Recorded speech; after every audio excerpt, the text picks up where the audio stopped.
Hi, everybody. Welcome back to Awaken to Your Soulpath.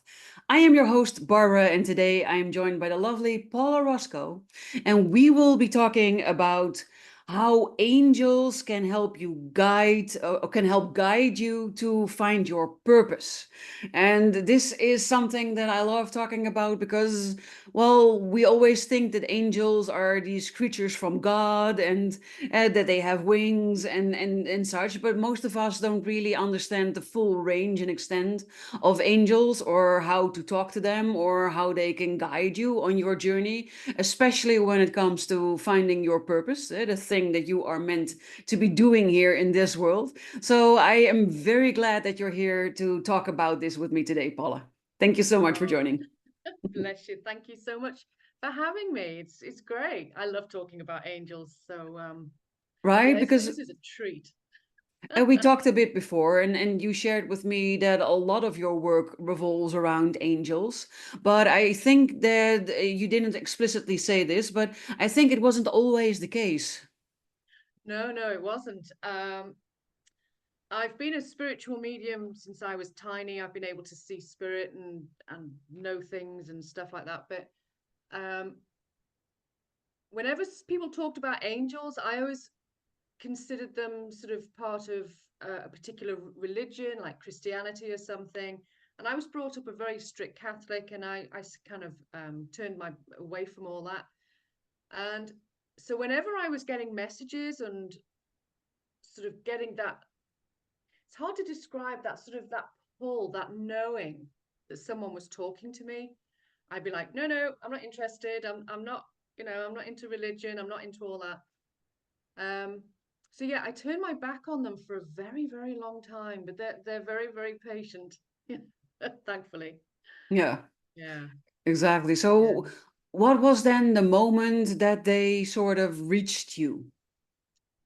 I think it wasn't long after the death of my son, when I became um an author and I really got into my writing and things. And it was the act of writing, because that's what saved me, and it was the act of writing that seemed to calm my mind enough to start looking at things in a different light. Hmm. And because I was trying to find some reason as to why my son had died, how Hmm. can this happen? Every parent questions that, of course they do, Hmm. but why could this happen? And I was being sent all these beautiful messages, but I didn't really want to tune into them. I didn't want to acknowledge them because I was so angry as well, that they'd taken my son, how dare they, this innocent boy. Um, but eventually, over time, I started to listen with my heart instead of my head. And this deeper connection started. And what they were saying to me started to make sense. And it started to bring me a real sense of peace and love.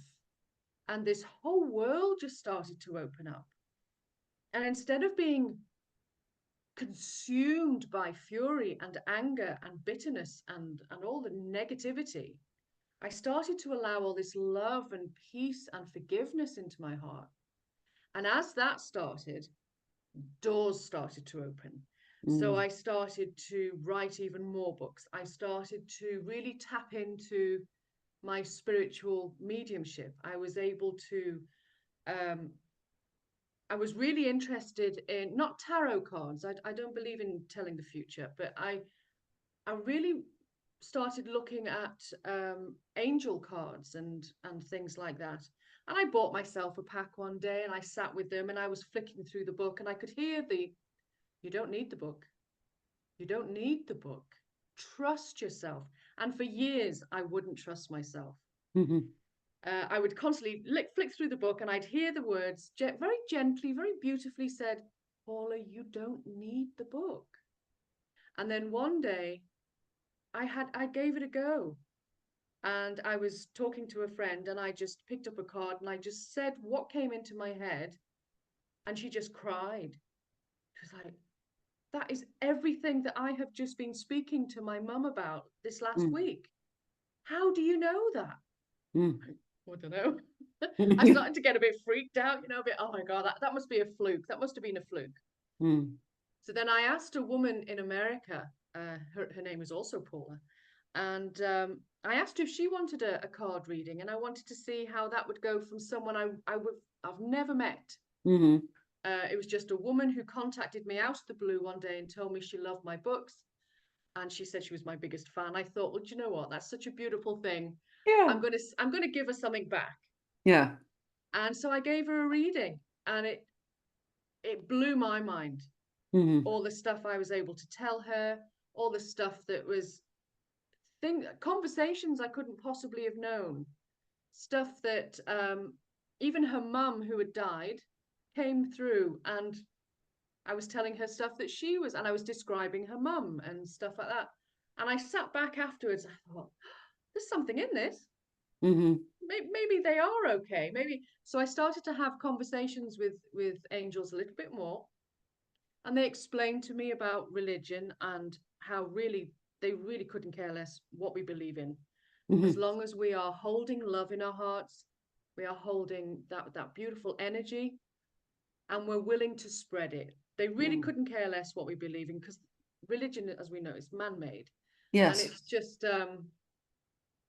it's just not, this Paul, you've just got to stop thinking about religion and stop thinking about associating us with religion. We are associated with people, with love, with guidance, with support. We're not here to tell you your future. We expect you to live it, Mm-hmm. experience it, own it, embrace it. But before you were born, you had a pact with us. You created a contract of what you wanted to learn. We remember that contract. You don't. So whenever you're given little nudges, we're pushing you back onto the path very gently, Mm-hmm. but you also have free will. So if you don't ask for our help, we're not going to give it. So ask, be open, be loving, be grateful, just enjoy life. That's what they want. They want more than anything else for us to enjoy and embrace life, Mm-hmm. because that's what we're here for. So that's what they did for me. They've guided me towards various things, and my world has opened up to spectacular things that I would never have dreamed. Um, and it was a couple of years ago, and I was just sitting here wondering, okay, so I'm an author and I'm loving it. I'm also got all this healing background. I've been qualified and doing various things, and I really enjoy, and I know it's a really weird thing to say that I enjoy, but I do enjoy helping people through grief Mm-hmm. and trauma, because it's a real honor to walk with them on this journey of Mm-hmm. self-discovery and their own power. Yeah. And I just asked the angels one day, and I said, am I on the right path? Am I doing the right thing here? And they said, yes, but you're on two paths. Why don't you merge them? Well, that makes sense. So I went through all the stuff that I had collected over the years. I mean, I've got 20 plus years experience in grief and death. And because I used to teach people how to become grief therapists. And so I've got all of that. I'm also a teacher. So I've got all of that. So it took me months to go through everything. And I just sat with everything. And I'd say, do they need this? No, get rid of that. Do they need this? Yes, use that. And I just did that. And it took me about 3.5 months to work Mm-hmm. through. And then slowly I put this program together. And now I offer it to women. I love that. Yeah. So I'm sorry you had to lose your son. I can only imagine how horrible and painful that must have been. Hmm. But was this then the catalyst that opened you up to really communicating with your angels? Oh, it really was. It really was. Because as I said, I mean, I've been able to see spirit for a very long time. But by the time I was around 16, it started to freak me out. Mm-hmm. Knowing things before they happened was just horrible. You know, Mm-hmm. in a lot of ways it was weird, but a lot of the times it was horrible and it was scary. You know, I didn't really want to know who was going to die next week. I didn't want to know who was going to be in a car crash if they got in that car. I didn't want to know that my best friend's boyfriend was sleeping with someone else behind her back, and I couldn't tell her. Yeah. You know, I didn't want to know all those things. I mean, there was simple things like which most people have had, where they know the phone's going to ring and they know who it's going to be, or they start talking about somebody and suddenly that person appears. You know, most people have had that kind of experience. Yes. But by the time I was 16, it really was. And I just shouted out to the unit. I said, I don't want any more. I don't want this. I want to be normal. And suddenly I couldn't do it anymore. It just stopped, instantly stopped. I could still go into a castle, or I could still go into a house and know that it was haunted. And I could sense energies and things, but I couldn't focus in on who it was, what they wanted, like I could before. And I just got on with life as best I could. But it was the death of my son, and it was a few months after his death that I sort of heard this voice saying, "Are you ready now?" And I said, "Yeah, I am." And it just clicked on like a switch, and it was instant, you know. And from that point, as soon as I switched it on, they aligned things to come back into my life. So I joined a group. I started a group in North Wales where we'd be called to haunted locations, and the boys in the group would be all the science nerds, you know, with all their gadgets and things.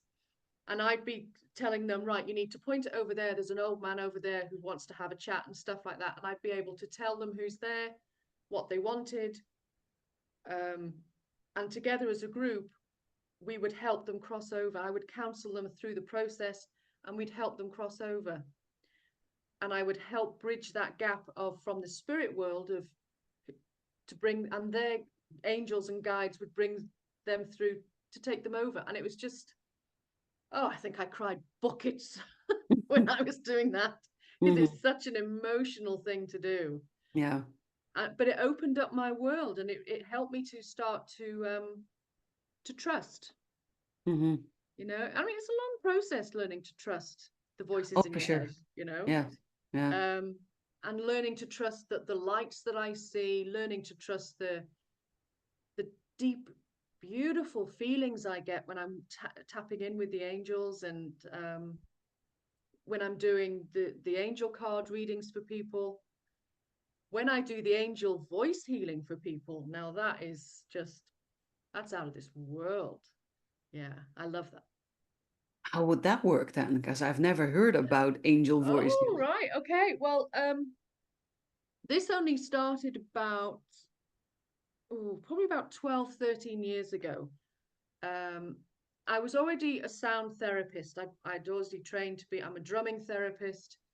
And I started to do a lot of drumming therapy with stroke patients. And I did that for about 3 years. And then the funding was pulled, sadly, in this country. And I sat with it one day and I said, well, look, I've got all these drums and I've got all this percussion. You know, what am I supposed to do with it? And the angel said, you don't need it. That's why we've got rid of that. You don't need it. Your power is in your voice. Okay, I've always enjoyed singing. So I sort of tapped into that one day, and this sound came out that just brought such a sense of, oh, I don't know, it's like I was surrounding myself and calling in. I could feel all of these, like a horde of angels, and I could hear them singing with me. I thought, oh, that's interesting. And then it was a few days after that that a friend of mine came and asked me if I would help a friend of hers who was dying, to sort of help her with the transition of moving into the next realm and stuff. And I said, oh, yeah, okay, you know, thinking that she meant me to come as a grief therapist. Yeah.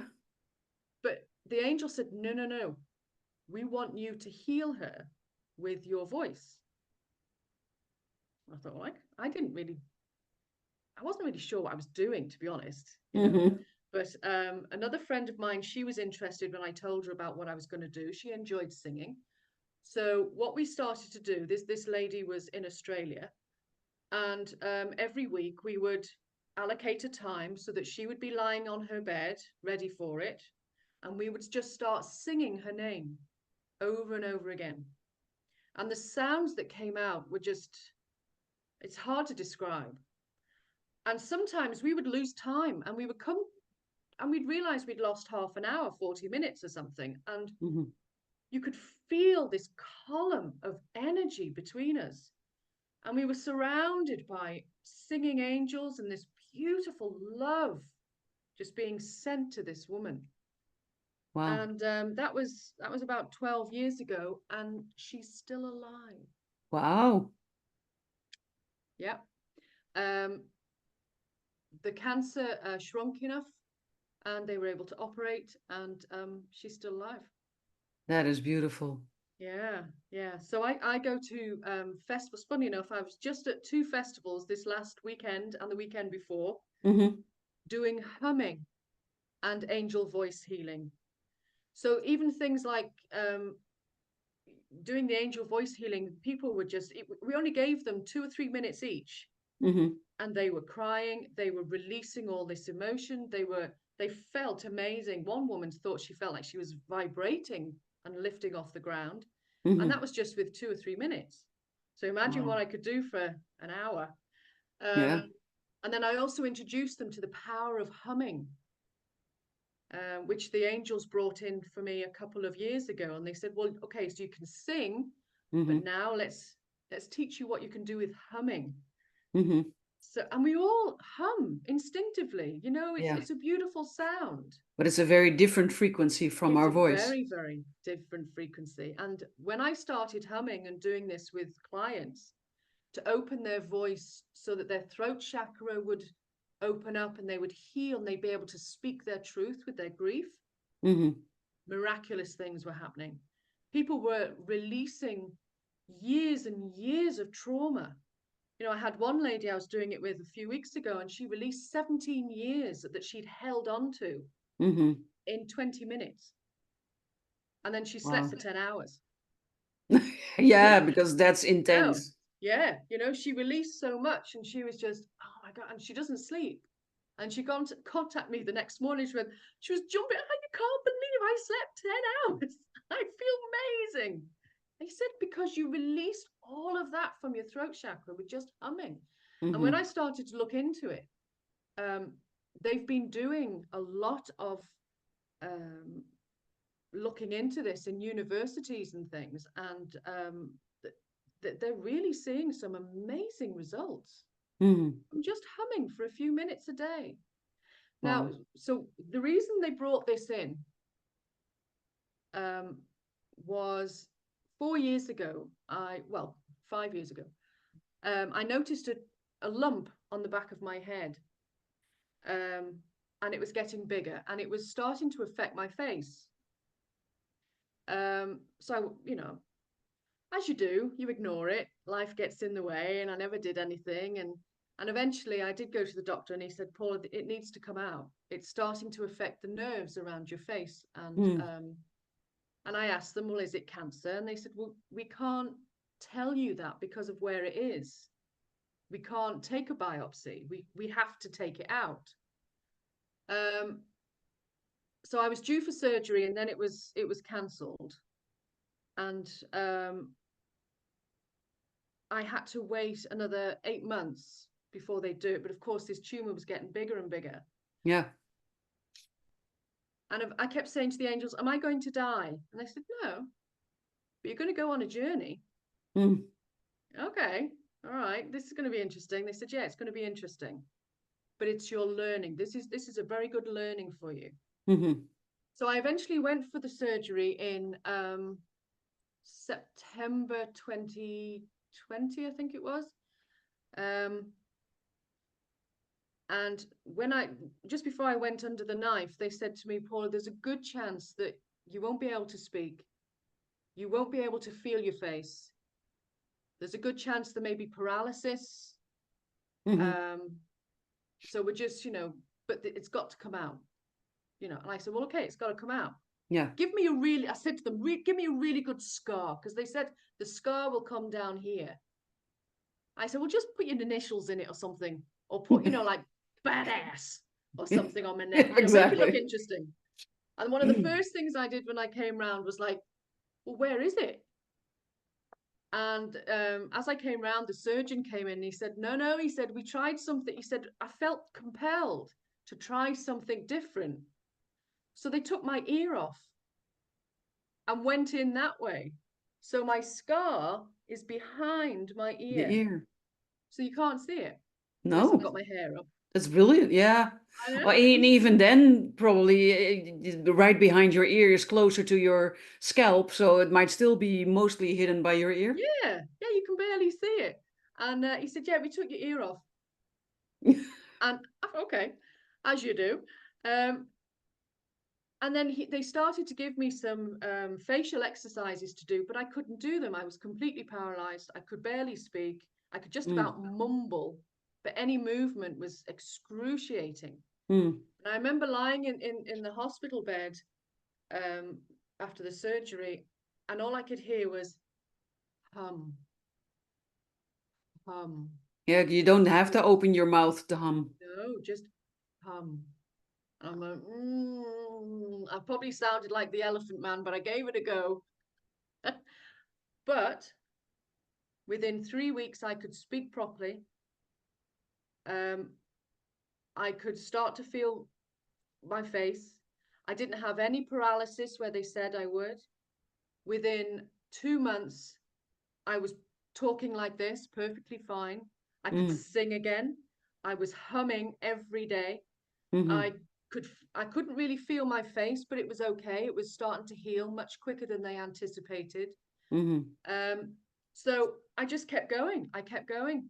And now all I've got is it's like a slight numb sensation in my ear. That's it. That's beautiful. That's I know. livable. I know. It's just outstanding. So I know this stuff works. It works for me. So Yeah. this is why I try to teach my clients and anyone who at festivals and things healing that it can work. That's Yeah. beautiful. So the question that popped into my head when you were talking about this is, Mm. how is an angel voice different from light language, for instance? I know a lot of women who have been sort of triggered over the last couple of years, and I would say 9 out of 10 of my friends over the last 2 years have suddenly started to speak light language. And I can remember sitting, I think it was last summer, thinking, why haven't I been light language? you know, I wanted to. what else is? Why can't I speak it? And the Yeah. angel said, Paula, you're already doing it. But you're doing it in a different frequency. You're doing it through the humming, through the voice. We're not going to give you the same as everybody else No. because that's not you. You use your voice, you use your hum. They need to use the words that they are ready for that. That's their journey. Stop comparing yourself. Mm-hmm. So yeah, to me that it was explained to me as just it's just a different frequency for a different whatever the person needs to have and whatever the person who's getting the healing needs to have. So it's the same but just slightly tweaked. Yeah. So it's a little bit like one form is Chinese and the other one is Russian or maybe Yeah. Arabic or different dialects, maybe. Yeah. I think that's a very good analogy. Yeah, definitely. It's the most important thing that they told me was that it is done with love. Everything else doesn't matter. Yeah. That they pointed out to me the things that I used to do, like the drumming therapy. It was done with love. It's the same kind of music. It's music therapy. It's sound therapy. Yeah. It's just slightly different. Mm-hmm.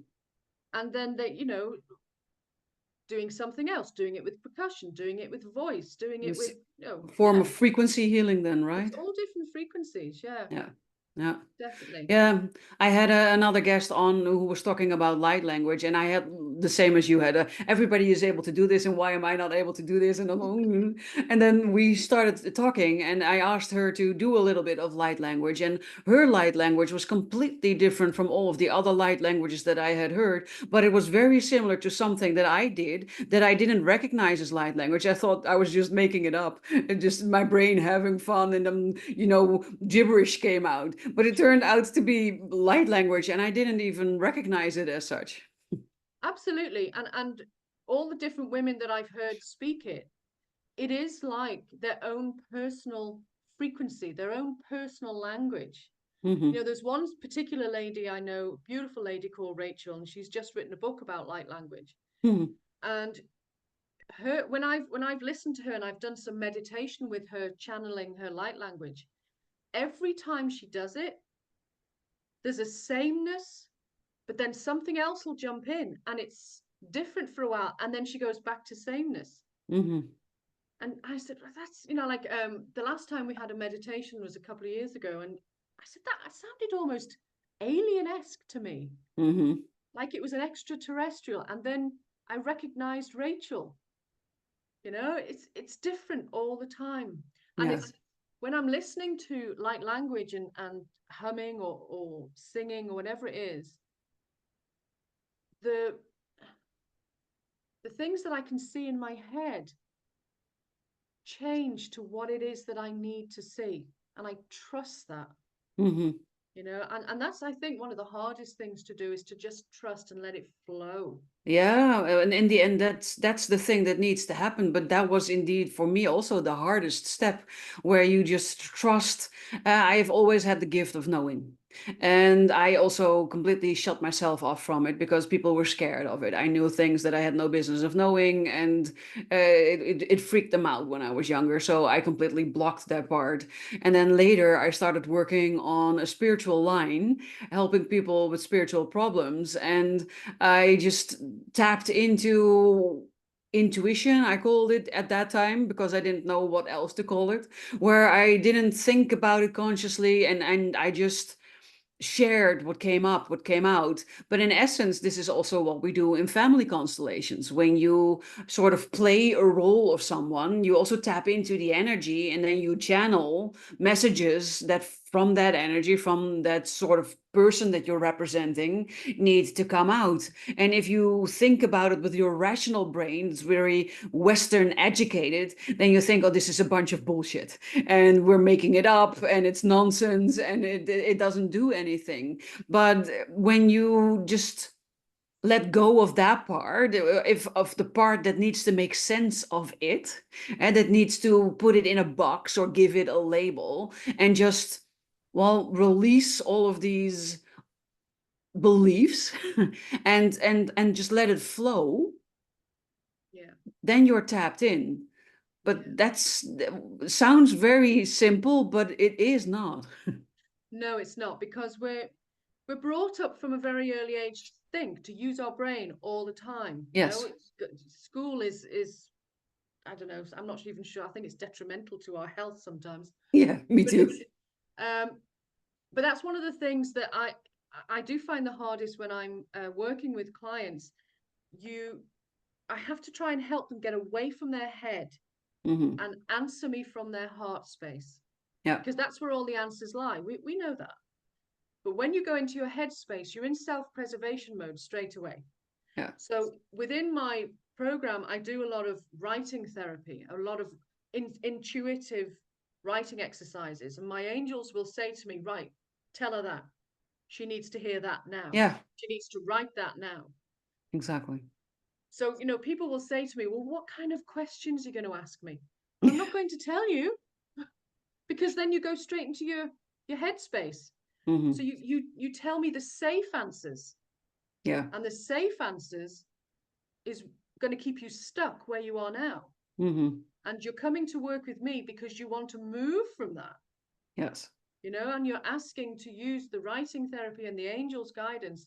So it's no use me telling you how it's going to be. It has to, So even though I've got a rough guide how the program is for women, it's also very bespoke. It's very unique to each person, Hmm. so it's not like it runs A, B, C, D, it might be A and then jump to E and then go back to, it really is very, very intuitive and Yeah. guided, I very much recognize that. I guided. also don't have a one size fits all. Yeah. It's Oh, yeah. whatever you need in that moment is what comes out. And I trust that I'm tapped in and that I channel whatever needs to happen in that moment. Although it's not always received well, sometimes it triggers people massively in a sort of pattern. And then they even reach a point where they think, oh, I'm not sure if I want to keep working with you, which is always an interesting moment because it's sort of like a make or break it type of moment where you either think, well, I've been massively triggered in this, so it has to mean something. And the fact that we were working together is not by accident. So let's explore what's happening here and dive into it and see what comes out of it. Or it's like, no, I want to stop. And but then their healing also stops. Yeah. But then I also think if they stop and step away, then that in itself is a learning, because Yes. whatever they were going through, it won't just suddenly disappear. It's not like it's not going No. to leave by magic.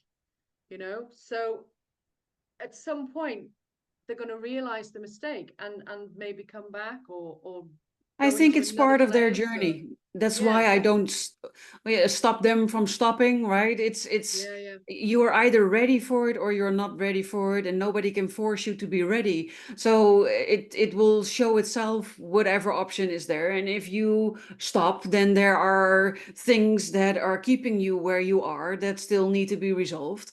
Otherwise, you could move to the next step, and that everything's okay in the end, right? yeah, yeah, absolutely. It's tough for us, isn't it? I think when we can see, if you do this and this, you're going to heal. You're going to feel amazing. You're going to be wow, because Yes. people say to me, oh, yeah, I feel fine, or I'm okay. Oh, I hate those words. I'm I okay. really Yeah. hate those words. I said, because if you're happy to be here, then that's your prerogative. But if I can take you to here, which would you prefer? Ooh. Oh, yeah, yeah. Yeah. But to get there, there's work to be done. I Hmm. haven't got a magic wand. And the angels can only guide you to me. They can only guide the writing exercises. They can only guide the meditations that I'm going to make for you. Hmm. At the end of the day, you've got to do the work. Yes. You've got to want it and be ready for it. And Yeah. that's why, it's called come back to life after Hmm. death, because that's what initially is happening.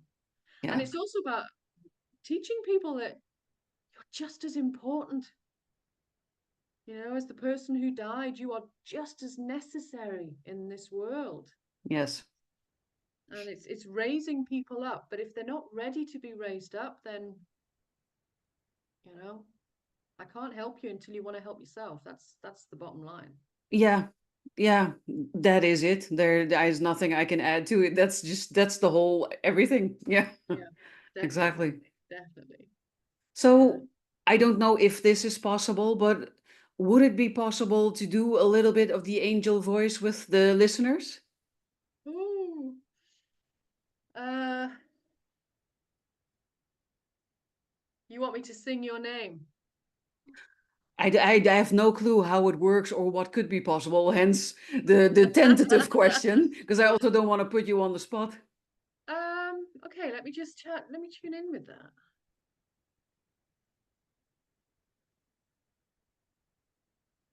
Yeah, okay. Yeah. There's no harm here. There's no harm. It feels okay. It feels good. Um, so if you're receptive, then I'm just going to sort of just channel in some color. Okay, so the first color that's coming through is like a bluey green. I'm just going to start singing your name. So if you wanted to close your eyes. and Okay.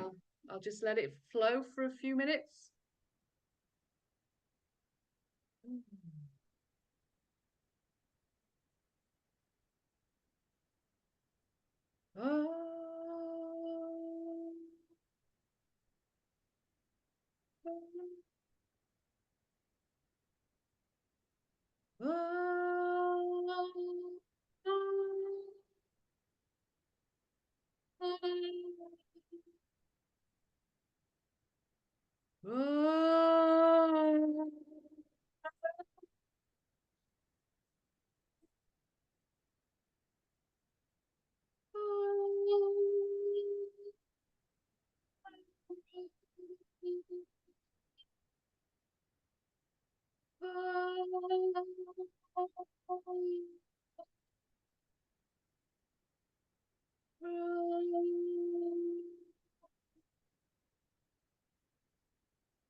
That was just a tiny, tiny taste.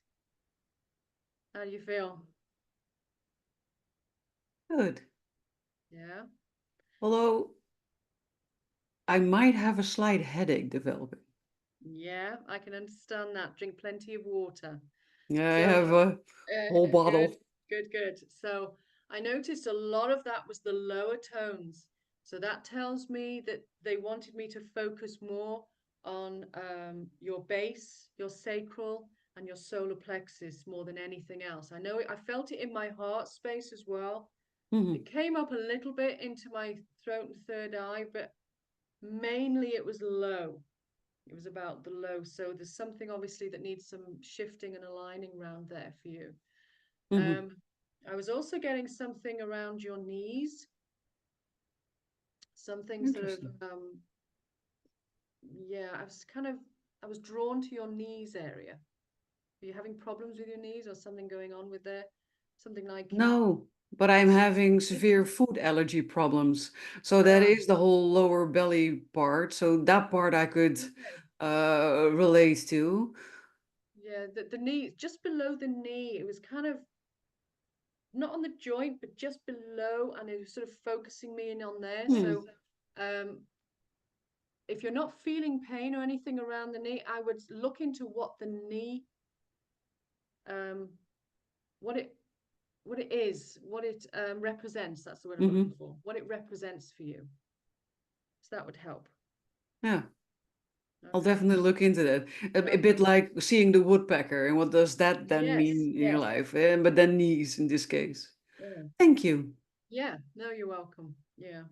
So it is just singing the person, because the person's name, it's your power, it's your core, it's the name that was chosen for you, and then it's the name that you continue to use. So if I have a woman who perhaps is called Margaret, but she prefers to be known as Maggie or Madge or whatever, then we would sing what she Preferred. associates herself with, not the actual name. Um, yeah, and we've done this for people in circle, um, for like things like severe depression, physical ailments, emotional problems, and all kinds of things. And we've seen miraculous results just happening all over the place. And we actually did this for a woman's brother once. I was at a festival a few years ago, and we didn't know anything about him except his name was David, and he lived in London. And so we had a circle gathered of about 20 odd people, and we sang his name. And at the end of the circle, she phoned him, and she was in tears, floods of tears on the phone. And what had happened was, what we didn't know was that he was a severe addict, a drug addict. And for years, she'd been trying to get him to go to rehab to try and sort himself out. And he had felt compelled about half an hour or so before she'd phoned him to get up off his backside, leave all the paraphernalia on the floor, and go to the nearest rehabilitation. And he was actually speaking to her from their reception. Wow. He'd gone and booked himself in. Yeah. So it was the stuff that I've seen and heard is well, I could be here all night. Exactly.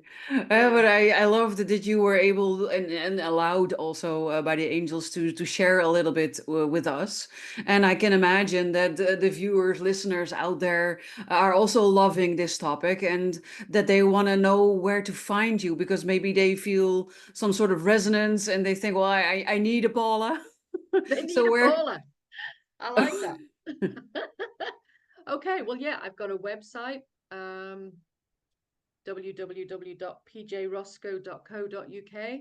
I also have a Facebook page. I have a Facebook page which anyone can sort of get on and talk to me about stuff, and they can join me there. And I've also got a private page for women who are ready to come back to life after grief. So women can obviously join that. I really want to start a Facebook page for men. So any men out there who want to work with grief and want to come back to life and find your power again, get in touch with me, and I will start a group for men.